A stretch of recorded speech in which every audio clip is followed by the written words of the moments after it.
sleep deprivation, what are some ways that it shows up in our body that we may not even realize? Yeah. So I would say feeling on edge, very irritable, snappy. A lot of people don't necessarily relate that to sleep loss, but it definitely impacts your emotional regulation.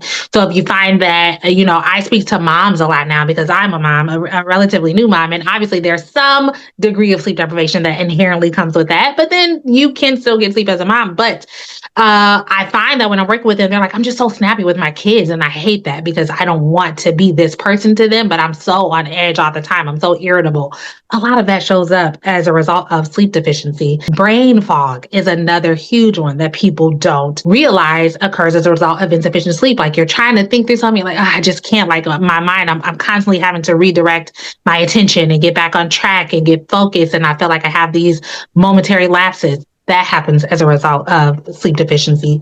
The crash. So again, I work with a lot of organizations and high performing individuals. And some of them say, I can get to work fine. Like I get through work. Again, we're running off that adrenaline.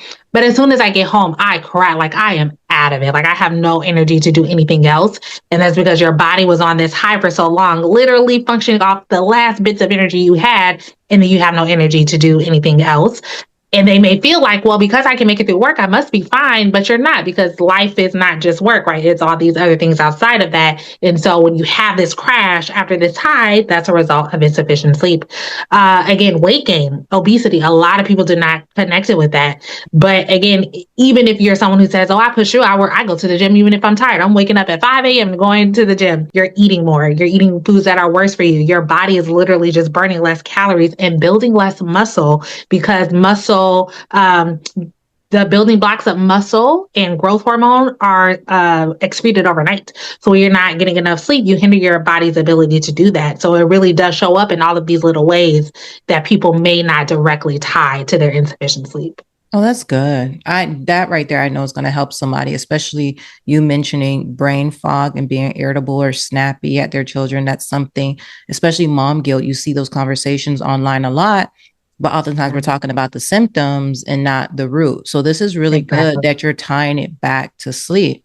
So with that being said, what are your thoughts or recommendations on sleep rituals, helping yourself get to the bed? Like what are your inputs or your insights with regards to that? The first thing you got to do, and I say this all the time, it seems simple, but it really does require a mindset shift, is prioritize your sleep. Make sleep a priority in your life. What I mean by that is some people will say, yeah, I want to sleep better. But what their day looks like is, okay, I'm going to get up, I'm going to go to work, I'm going to come home, I'm going to do, home duties, I'm going to binge watch my favorite show, I'm going to scroll through social media for a couple hours, and then whatever time is left over after that, that's when I'm going to sleep. That is not prioritizing your sleep. It means starting your day with sleep in mind, because contrary to popular belief, sleep is actually a 24-hour process. It's more than what you do at night. So if you've gone through the whole day not thinking about how you're going to sleep or not doing things that contribute to sleeping well, and then you wait until nighttime, you're way behind the ball, because those other 16 hours arguably matter more than the 7 or 8 hours that you're going to spend sleeping.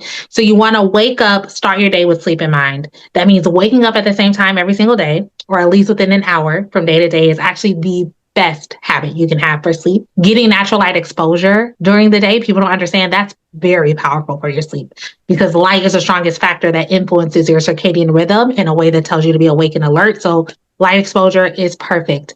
Being intentional about managing your stress and anxiety during the day so you're not bringing it to bed with you.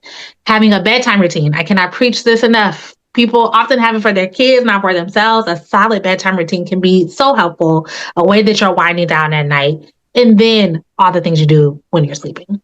Oh, wow. Okay, that's good.